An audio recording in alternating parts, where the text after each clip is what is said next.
ಬೆಂಗಳೂರು ವಿಮಾನ ನಿಲ್ದಾಣದ ಮಾಜಿ ನಿರ್ದೇಶಕರಾದ MR ವಾಸುದೇವ್ ಅವರು ನಮಗೆ ಮಂಗಳೂರಿನಿಂದ ಜಾಯಿನ್ ಆಗ್ತಾ ಇದ್ದಾರೆ. ಸರ್ ನಮಸ್ಕಾರ. ಜೊತೆಗೆ ಏರೋಸ್ಪೇಸ್ ಎಂಜಿನಿಯರ್ ಆದ ಡಾಕ್ಟರ್ ಸಾಗರ್ ಕುಲಕರ್ಣಿ ಅವರು ನಮ್ಮೊಂದಿಗೆ ಜರ್ಮನಿಯಿಂದ ಲೈವ್ಗೆ ಬಂದಿದ್ದಾರೆ. ಬೇರೆ ಸಂದರ್ಭದಲ್ಲಾದರೆ ಸ್ವಾಗತ ಅಂತಲೂ ಹೇಳ್ಬೋದಿತ್ತು, ಆದರೆ ಈ ಪರಿಸ್ಥಿತಿ ಹೆಂಗಿದೆ ಅಂತ ಹೇಳಿದ್ರೆ ವಿಶ್ ಮಾಡೋದಕ್ಕೂ ಕೂಡ ಮನಸ್ಸು ನಡುಗುತ್ತೆ. ಆ ದೃಶ್ಯಗಳನ್ನು ನೋಡ್ತಾ ಇದ್ರೆ, ಒಂದೊಂದು ದೃಶ್ಯಗಳನ್ನು ನೋಡ್ತಾ ಇದ್ರೆ, ಆ ದೇಹಗಳು ಆ ಕೊನೆ ಕ್ಷಣದಲ್ಲಿ ಪ್ರಯಾಣಿಕರ ಯಾತನೆ ಹೇಗಿತ್ತು, ಅವರ ನರಳಿದ ನರಳಾಟ ಹೇಗಿತ್ತು ಅಂತ ನೆನೆಸ್ಕೊಳ್ಳೋದಕ್ಕೆ ನಮ್ಮ ಯಾರಿಂದಲೂ ಸಾಧ್ಯ ಇಲ್ಲ.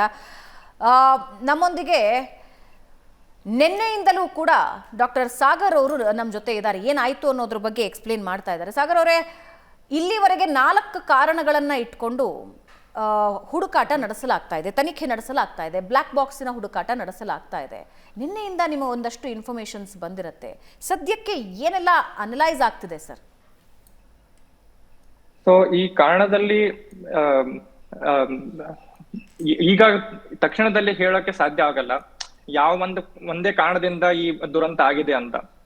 ಸೊ ಇದರಲ್ಲಿ ಟೆಕ್ನಿಕಲ್ ಫೇಲ್ಯೂರ್ ಆಗಿರಬಹುದು ಅಥವಾ ಪೈಲಟ್ ಎರರ್ ಆಗಿರಬಹುದು, ತುಂಬಾ ಕಾರಣಗಳಿರುತ್ತೆ ಒಂದ್ ಏರ್ಕ್ರಾಫ್ಟ್ ಪತನ ಆಗಕ್ಕೆ.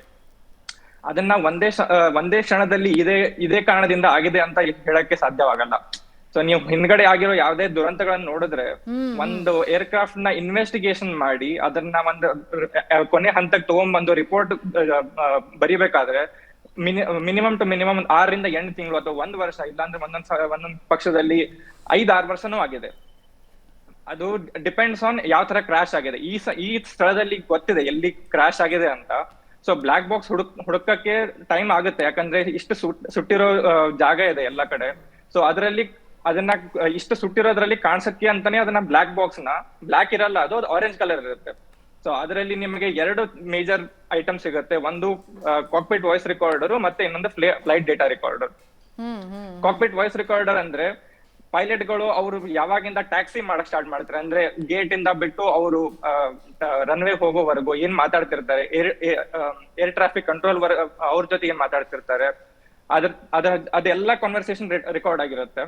ಅದ್ರ ಜೊತೆಗೆ ಫ್ಲೈಟ್ ಡೇಟಾ ರಿಕಾರ್ಡರ್ ಅಂದ್ರೆ ಎಲ್ಲ ಏರ್ಕ್ರಾಫ್ಟ್ ಅಲ್ಲಿ ಏನಿಲ್ಲ ಅಂದ್ರೆ ಒಂದು 25,000 ಸೆನ್ಸರ್ಸ್ ಇರುತ್ತೆ. ಆ 25,000 ಸೆನ್ಸರ್ಸ್ ಡೇಟಾ ಎಲ್ಲ ಕಲೆಕ್ಟ್ ಆಗ್ತಿರುತ್ತೆ ಅದರಲ್ಲಿ. ಸೊ ಅದು ಫ್ಲೈಟ್ ಡೇಟಾ ರೆಕಾರ್ಡರ್. ಈಗ ಇದ್ರಲ್ಲಿ ನೋಡಿದ್ರೆ ಎಷ್ಟೋ ದೃಶ್ಯಗಳನ್ನ ನೋಡಿರ್ಬೋದು, CCTV ಫುಟೇಜ್ ಆಗಿರ್ಲಿ ಯಾವ್ದು ಆಗಿರ್ಲಿ. ಅದರಲ್ಲಿ ಸ್ವಲ್ಪ ಜನ ಹೇಳ್ತಾರೆ ಅವ್ರು ಟೇಕ್ ಆಫ್ ಆದಾಗ ಅವ್ರದ್ದು ಫ್ಲಾಪ್ಸ್ ಅಂತ ಏನ್ ಕರಿತೀವಿ ನಾವು, ಈ ವಿಮಾನದ ವಿಂಗ್ ಇರುತ್ತಲ್ಲ, ವಿಂಗ್ ಹಿಂದ್ಗಡೆ ಒಂದು ಫ್ಲಾಪ್ಸ್ ಅಂತ ಒಂದು ಅಡಿಷನಲ್ ಇದು ಮೆಟಲ್ ಇರುತ್ತೆ. ಅದನ್ನ ಅವರು ಹಿಂದ್ಗಡೆ ಸರಿಸ್ತಾರೆ. ಯಾಕಂದ್ರೆ ಹಿಂದ್ಗಡೆ ಸರಿಸಿದಾಗ ವಿಮಾನಕ್ಕೆ ಲಿಫ್ಟ್ ಸಿಗುತ್ತೆ. ಲಿಫ್ಟ್ ಅಂದ್ರೆ ಮೇಲ್ಗಡೆ ಹಾರುವ ಶಕ್ತಿ. ಸೊ ಅದ್ರ ಕೆಳಗಡೆ ಆಮೇಲೆ ಇದು ನಮ್ದೇನ್ ಲ್ಯಾಂಡಿಂಗ್ ಗೇರ್ ಇರುತ್ತೆ, ನಮ್ದು ಟ್ಯಾಕ್ಸಿ ರನ್ವೇ ಆಗ್ಬೇಕಾದ್ರಾಗ. ಸೊ ಅದನ್ನ ಅವರು ಇಮಿಡಿಯೇಟ್ಲಿ ಜನರಲ್ ಸ್ಟ್ಯಾಂಡರ್ಡ್ ಪ್ರೊಸೀಜರ್ ಅಲ್ಲಿ ಟೇಕ್ ಆಫ್ ಆಗಿದ್ದ ಒಂದ್ 10 ಸೆಕೆಂಡ್ 20 ಸೆಕೆಂಡ್ ಅಲ್ಲೇ ಅದು ಲ್ಯಾಂಡಿಂಗ್ ಗೇರ್ ರಿಟ್ರಾಕ್ಟ್ ಆಗ್ಬೇಕು, ಅಂದ್ರೆ ಒಳಗಡೆ ಮುಚ್ಕೋಬೇಕು.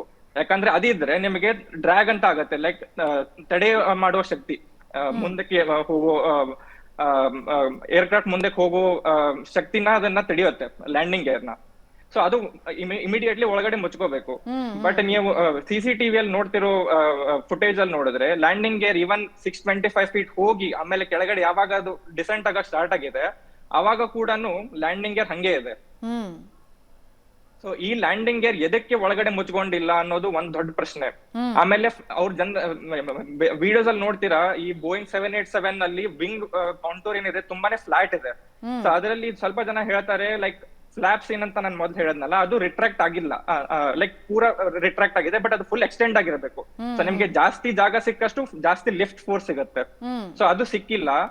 ಅದು ಎದಕ್ಕಾಗಿದೆ ಅನ್ನೋದು ಒಂದು ಪ್ರಶ್ನೆ. ಸೊ ಇದಕ್ ಒಂದ್ ಪ್ರಶ್ನೆ ಏನ್ ಬರುತ್ತೆ ಅಂದ್ರೆ, ಏರ್ಕ್ರಾಫ್ಟ್ ಟೇಕ್ ಆಫ್ ಮಾಡ್ಬೇಕಾದ್ರೆ ಅದು ಟೇಕ್ ಆಫ್ ಸೆಟ್ಟಿಂಗ್ ಅಂತ ಇರುತ್ತೆ ಕಾನ್ಫಿಗರೇಷನ್ಗೆ. ಸೊ ಈ ಜನರಲಿ ಏನಿದೆ ಅಲ್ಲ, ಇದು ಫ್ಲಾಪ್ಸ್ ರಿಟ್ರಾಕ್ಟ್ ಆಗಿರೋದು ಮತ್ತೆ ಲ್ಯಾಂಡಿಂಗ್ ಗೇರ್ ಆನ್ ಇರೋದು, this is completely against the setting. So ಇದನ್ನ ನೀವು ಪೈಲಟ್ ಎರರ್ ಅಂತ ಕರೆಯಕ್ ಆಗಲ್ಲ, ಯಾಕಂದ್ರೆ ಈ ತರ ಸೆಟ್ಟಿಂಗ್ ಮೊದ್ಲು ಏನಾದ್ರು ಮಾಡಿದ್ರೆ ಅವ್ರನ್ನ ಇದು take there are so many systems, ಅದು ಫುಲ್ ಅಲಾರ್ಮ್ ಸೌಂಡ್ ಮಾಡಕ್ ಸ್ಟಾರ್ಟ್ ಮಾಡುತ್ತೆ ಕಾಕ್ಪಿಟ್ ಅಲ್ಲಿ. ಸೊ ಅವ್ರ ಅದ್ರ ಬಗ್ಗೆ ಏನಾದ್ರು ಯೋಚನೆ ಮಾಡಿರ್ಲೇಬೇಕು.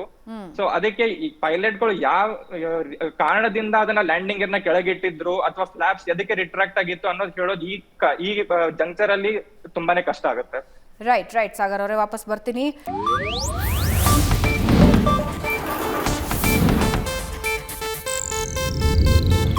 ಇದು ಏಷ್ಯಾನೆಟ್ ನ್ಯೂಸ್ ನೆಟ್ವರ್ಕ್ ಪ್ರಸ್ತುತಿ.